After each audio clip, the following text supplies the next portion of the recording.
purchased this $50 camera off of an Instagram ad, which I will add to this video. The camera itself is super tiny, as you can see right here. This is the box that it comes with. It does not include that extra battery charger thing. So if you don't see it in your box, it wasn't meant to be there.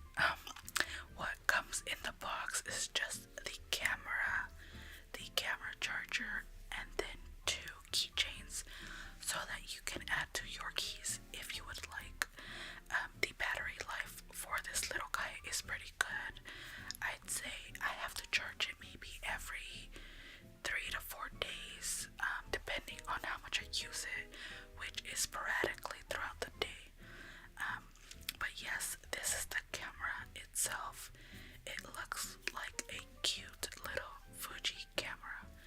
So the bottom left of the camera is for where you would charge your camera. On the right side is where you would insert your micro USB. So just make sure you purchase that as well. And then, believe it or not, this little guy does have flash. This is the back of the camera. It is not touch screen, just in case you are wondering. And then the plus and minus symbols on the side here is so that you can change the filter, which I will be showing you guys in just a little bit. So by simply just opening up how I just showed you guys right now is how you enable the flash for both video and just a regular photo. The flash on this little guy is pretty strong. It is pretty bright. I was shocked about it, but yes.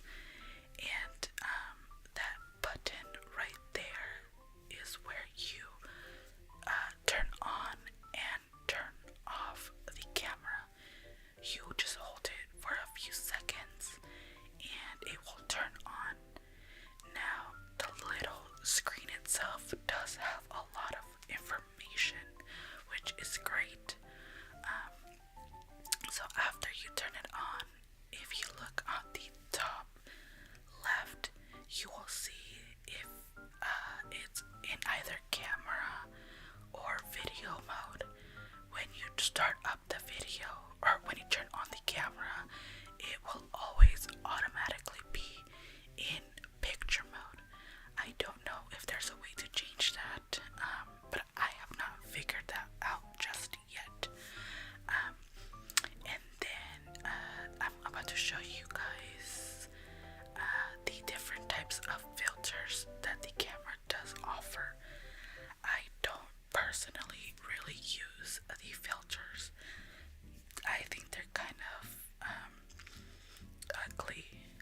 I personally would probably only use the black and white one if I really had to. But again, I just use the regular no filter. It does give you battery life at the bottom as well as the current date, and on the top right it will let you know how much storage you have in your USB chip. So all of that is pretty useful information for, such a tiny camera. Now these pictures are pictures taken with flash.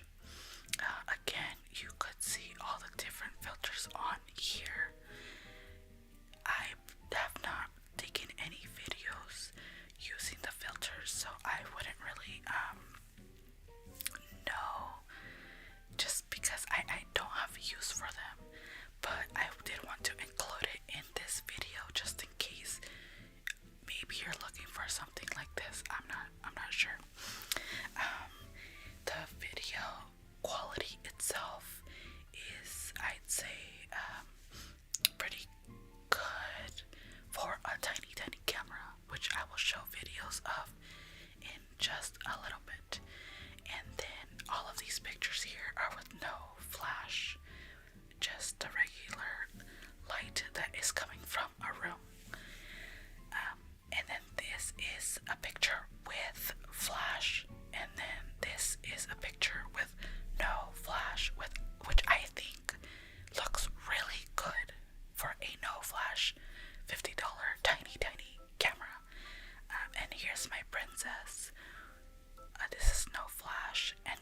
this is flash.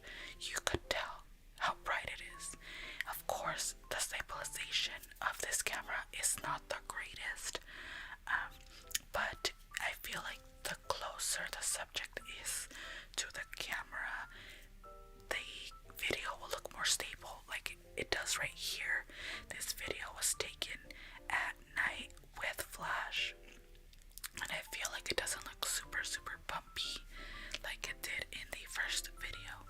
Again, this is another video with flash, and it looks really good. And of course, I had to record my fur babies because why not? And I feel like depending on the lighting, the video sometimes looks even like higher definition, like it does here. Maybe it's just my eyes. I don't know, but I like how it looks here. This is me just using my regular voice. I want to say like two hands ish away from the tip of my chin to the camera. Is like 2 hands ish away, so not that far. And then this is me like literally up into the camera. I don't know if it's gonna sound a lot better, the same, I'm not sure. This is how it sounds if I am whispering into the camera. I am right up against the camera, so I'm not sure if I'll be able to be heard, but yeah. Yes, so let me know what you guys think of the audio quality. I feel like if the camera's really up to your face or mouth area, it's not so bad. But yes, and then these are two different video qualities, I guess, so you can see the difference between my Ace Pro, which is like a $400 camera, versus a 50. Again, this camera is meant for that early 2000s aesthetics, so it's not really comparing the two, but just more showing you just how different they look. Of course, the $50 one is also more punched in, more zoomed in, but you know, I still think for it being $50, this camera is super good. It's so cute and it's convenient, especially for somebody who wants to quickly film something. Might be